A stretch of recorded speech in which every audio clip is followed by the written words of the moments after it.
ఏ hi Shiva. Hi Prem. ఏం చేస్తున్నావు? నీకు ఆల్రెడీ లాస్ట్ టైం చెప్పాను కదా ఒక కంపెనీలో ఇన్వెస్ట్ చేద్దామని. అవును చెప్పావు. ఆ కంపెనీ ఒక ఫినాన్షియల్స్ చూస్తున్నాను అనమాట.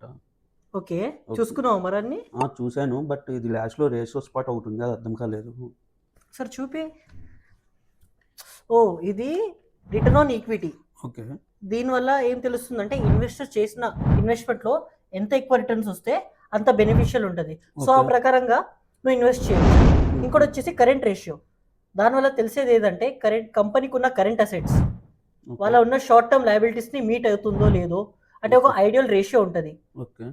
ఐడియల్ రేషియో వల్ల మనం తెలుసుకోవచ్చు ఇన్వెస్ట్ చేయలేమా చేయగలమా అని. ఐడియల్ రేషియో అంటే ఏంటి ప్రేమ్? బ్రో నీకు కొంచెం అర్జెంట్ కాల్ తీసుకోవాలి, ఇది నేను తర్వాత చెప్తా. ప్రేమ్ స్వామీజీ మీరెప్పుడు వచ్చారు? నన్ను తలుచుకున్నావు కదా భక్త. అవును స్వామీజీ. ఐడియల్ రేషియో అంటే ఒక ఇండస్ట్రీ స్టాండర్డ్స్ ని దీని వచ్చేసేది. ఓకే. ఫర్ సపోజ్ నువ్వు కరెంట్ రేషియో ఉంది కదా, దానికి ఇండస్ట్రీ స్టాండర్డ్స్ వచ్చేటికి 2:1.